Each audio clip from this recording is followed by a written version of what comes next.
राज्याचं कोविड काळात केलेलं काम असेल आपल्याला घरोघरी पोहोचवायला हवं। पण हे काही कार्यकर्त्यांनो आजही शिवसेना म्हटलं की ग्रामीण भागात ज्यांच्याकडे मोबाईल नाही त्यांना असं वाटतं शिवसेना म्हणजे धनुष्यबाण। आपल्याला सांगायला लागेल तो धनुष्यबाण चोरट्यांनी चोरलेला आहे, त्यामुळे आता शिवसेनेचं धनुष्यबाण नाही, या गद्दारांच्या बुडाला आग लावण्यासाठी शिवसेनेने मशाल हाती घेतलेली आहे आणि ही मशाल आता आपल्याला घरोघरी पोहोचवायची आहे। या मशालीचा प्रचार अगदी प्रत्येकाच्या दारापर्यंत घरापर्यंत जाऊन करायचा आहे।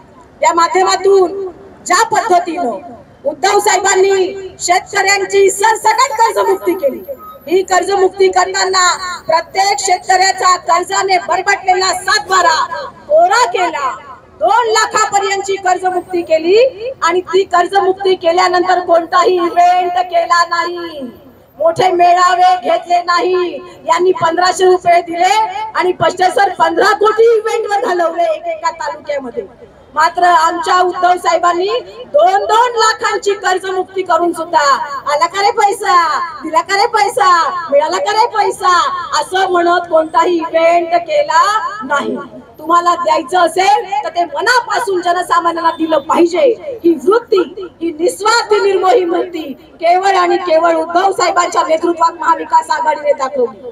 मी तुम्हाला प्रश्न विचारते, या सगळ्या मंडळींनी एकदा आलेख वाचून पहा, या राज्यामध्ये झालेले जेवढे मुख्यमंत्री आहेत, या देशामध्ये झालेले जेवढे मुख्यमंत्री आहेत, त्या मुख्यमंत्र्यांचा इतिहास पहा। एकाही मुख्यमंत्र्यांनी आपल्या हातातलं नगर विकास खातं खालच्या कोणत्याही माणसाला सोपवलं नाही।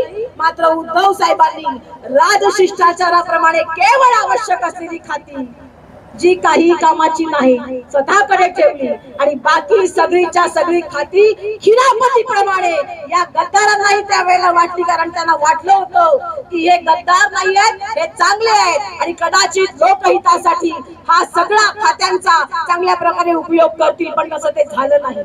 त्यांनी ती खाती लोकहितासाठी वापरण्याच्या ऐवजी स्वतःचे खिसे भरण्यासाठी वापरले। ते खिसे एवढे भरले, ते खिसे एवढे फुगवले की एक वेळेस पाठीमागे ईडी आली आणि मग या ईडीमुळे त्यांचा बाजार आटपला आणि त्यांना पळावं लागलं।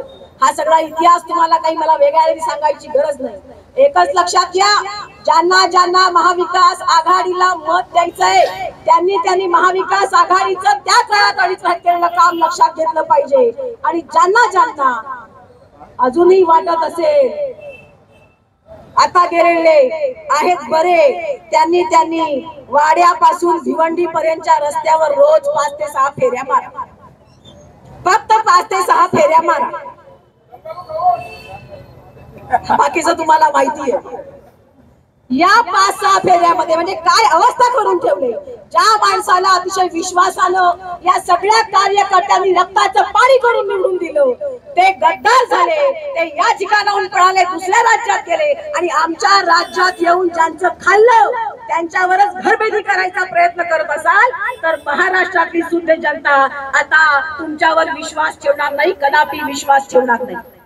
त्यामुळे खोटे नाटे पिक्चर काढलेले असतील, खोटे नाटा दाखवण्याचा प्रकार केलेला असेल, फक्त घोषणांचा बागुलबुवा याशिवाय महायुतीकडे दुसरं काही नाही।